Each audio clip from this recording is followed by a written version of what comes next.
Betapa besar Allah itu, mulia dalam kekuasaan, agung melebihi segala sesuatu. Langit menceritakan kemuliaannya, dan cakrawala memberitakan perbuatan tangannya.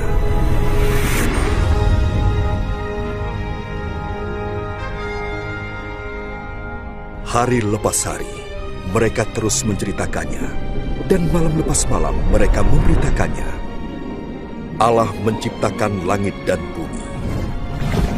Ia juga membentuk manusia dari debu tanah dan menghembuskan nafas hidup ke dalam hidungnya.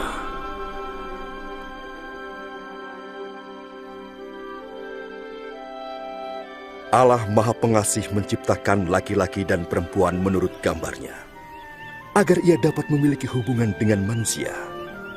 Mulanya manusia menghormati dan memuliakan Allah, serta hidup secara harmonis dengannya.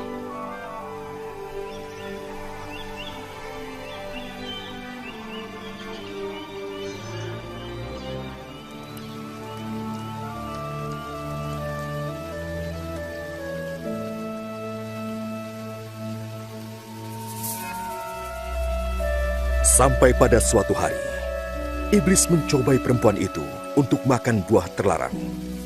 Dan dia juga memberikannya pada laki-laki itu. Sebagai akibatnya, manusia memberontak terhadap Allah dan mengikuti jalannya sendiri.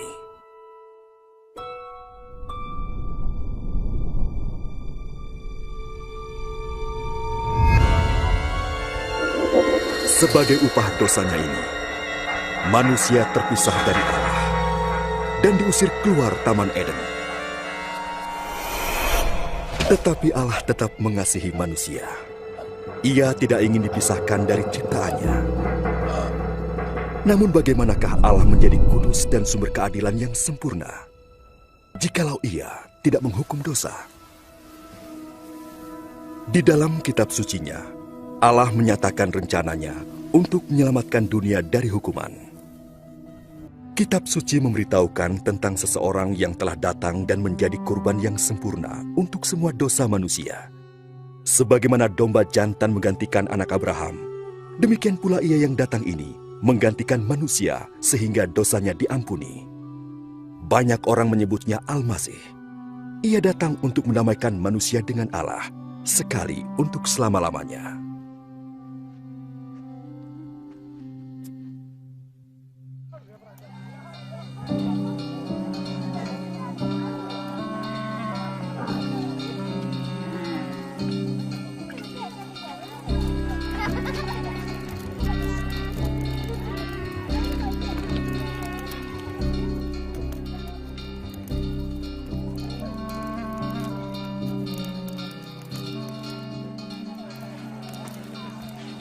Para nabi telah memberitahukan banyak hal tentang Al-Masih dengan rinci beratus-ratus tahun sebelum kedatangannya. Nabi Yesaya memberitahukan sebelumnya bahwa kelahirannya merupakan suatu mukjizat. Seorang perawan akan mengandung seorang anak yang dalam pengertian rohani dinamai Anak Allah. Nabi Mika memberitahukan bahwa Al-Masih akan lahir di Bethlehem. Sementara Nabi Zakaria memberitahukan bahwa ia akan memasuki Yerusalem dengan menunggang seekor keledai dan dikhianati oleh Yudas, seorang dari para pengikutnya. Nabi Yesaya memberitahukan apa yang akan dilakukan oleh Al-Masih ketika ia datang. Yang diurapi Tuhan akan menyampaikan kabar baik kepada orang-orang sengsara, merawat mereka yang remuk hati, memberitakan pembebasan kepada orang-orang tertawan, dan memberitahukan tahun rahmat Tuhan kepada umatnya. Jadi, siapakah Al-Masih itu? Pada abad pertama datanglah seorang nabi yang disebut Isa. Banyak orang mengatakan, ia adalah seseorang yang dinubuatkan oleh para nabi sebelumnya. Benarkah demikian? Apakah hidupnya memenuhi nubuatan tentang dia? Adakah Isa lebih besar dari seorang nabi? Berikut ini adalah riwayat hidupnya yang didasarkan pada catatan para saksi mata menurut kitab suci. Theophilus yang mulia, semua peristiwa ini kutuliskan padamu, supaya engkau dapat mengetahui tentang kebenaran yang sesungguhnya.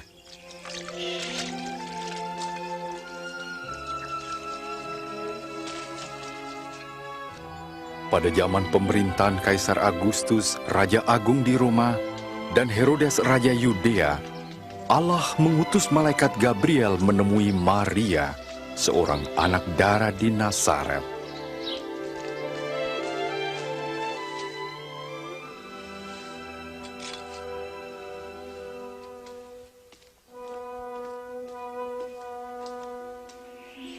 Jangan takut, sebab engkau beroleh kasih karunia dari Allah. Sesungguhnya engkau akan mengandung dan melahirkan seorang anak laki-laki dan menamai dia Yesus. Bagaimana mungkin? Aku masih perawan. Roh Kudus akan turun ke atasmu, dan anak itu akan disebut Anak Allah yang Maha Tinggi. Kerajaannya tidak akan berkesudahan. Maria pergi ke Yudea, mengunjungi Elisabet saudaranya yang juga mengandung secara ajaib. Elisabet, Maria.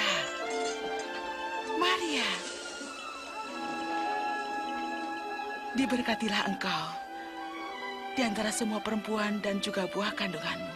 Ketika salahmu ku dengar, anak yang ada dalam rahimku melonjak kegirangan.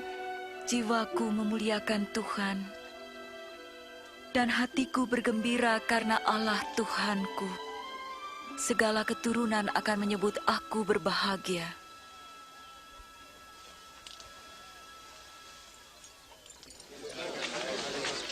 Hai penduduk Nazaret, Kaisar Agustus memerintahkan diadakannya sensus penduduk di seluruh wilayah Galilea dan Yudea.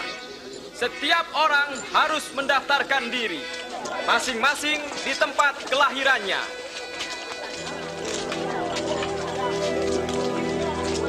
Bagaimana? Kita akan mencoba mencari tempat untuk beristirahat, Maria. Maria pun pergi ke Bethlehem untuk mendaftarkan diri bersama Yusuf tunangannya. Ternyata tidak ada tempat menginap bagi mereka, kecuali sebuah kandang yang hina.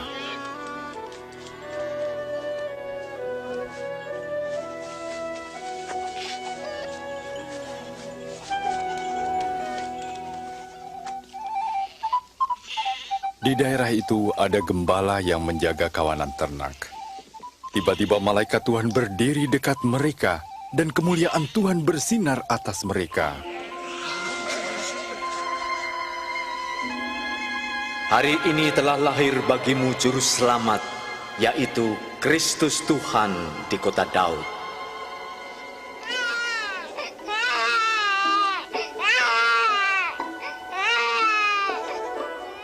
Mereka segera pergi melihat bayi yang sedang terbaring dalam palungan, dan merekalah orang pertama yang mewartakan kabar baik tentang kelahiran Juru Selamat.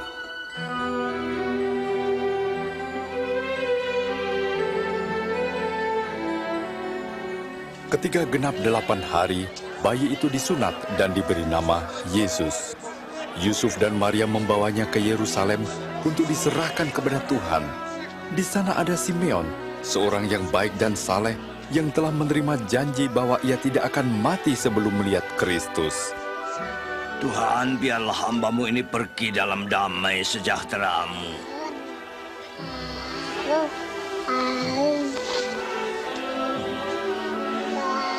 Sebab telah kulihat keselamatan-Mu.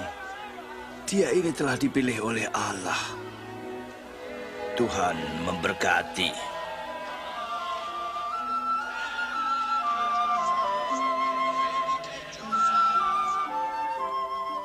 Setelah menyelesaikan ketentuan hukum Taurat di Yerusalem, mereka kembali lagi ke Nazaret.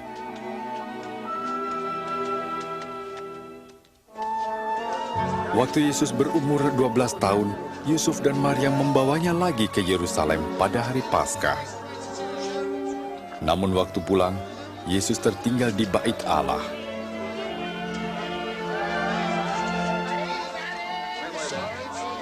Mereka kembali mencarinya dan menemukan Yesus sedang duduk bersoal jawab dengan ahli Taurat dan tua-tua. Anak ini luar biasa. Dia dari Nazaret dan tertinggal di sini. Kami minta maaf. Semua yang mendengarkannya kagum.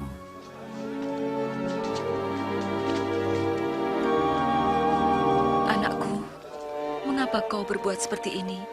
Kami sangat cemas mencari engkau. Mengapa mencari aku?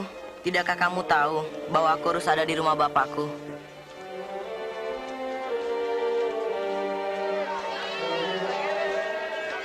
Yesus pulang dengan mereka ke Nazaret. Ia bertambah hikmat dan besar dan makin dikasihi Allah dan manusia.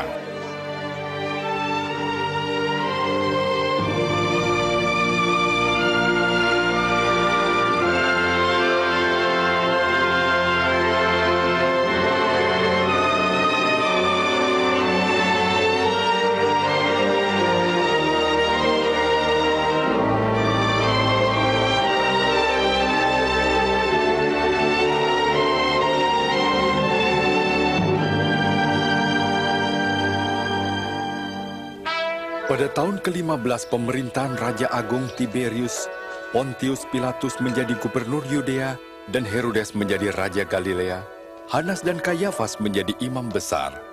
Firman Tuhan datang kepada Yohanes di padang gurun, dan ia menjelajahi seluruh daerah Yordan untuk berkhotbah tentang pertobatan dan pengampunan dosa.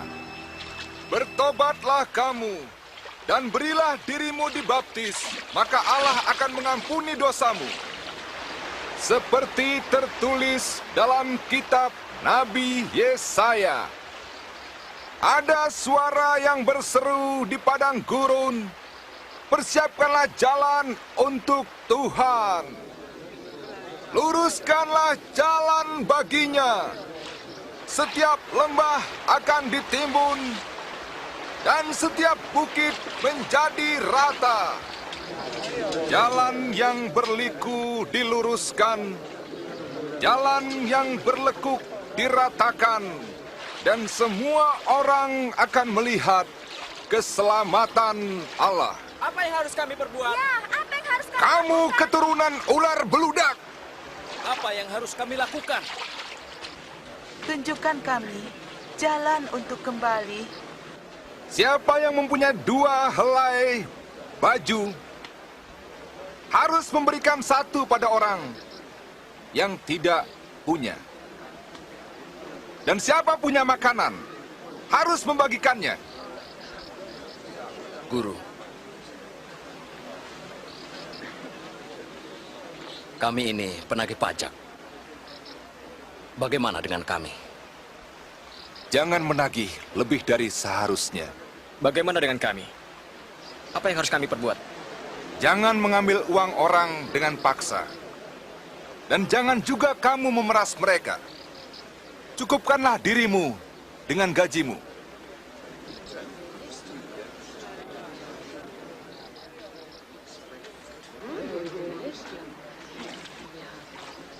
Katakan, engkaukah Kristus?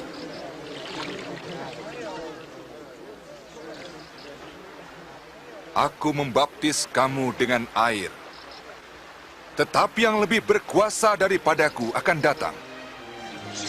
Membuka tali kasutnya pun aku tidak layak. Ia akan membaptis dengan Roh Kudus dan api. Di tangannya ada nyiru untuk menampi dan mengumpulkan gandum ke dalam lumbung, tetapi sekam akan dibakarnya.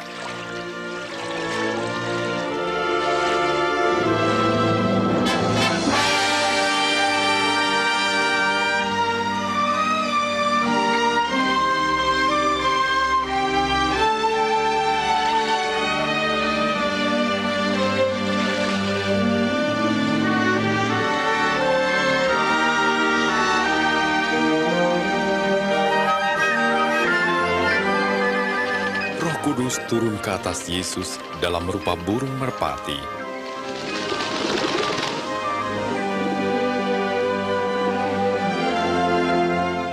Dan terdengar suara Allah, "Engkau anakku yang aku kasih, aku berkenan kepadamu."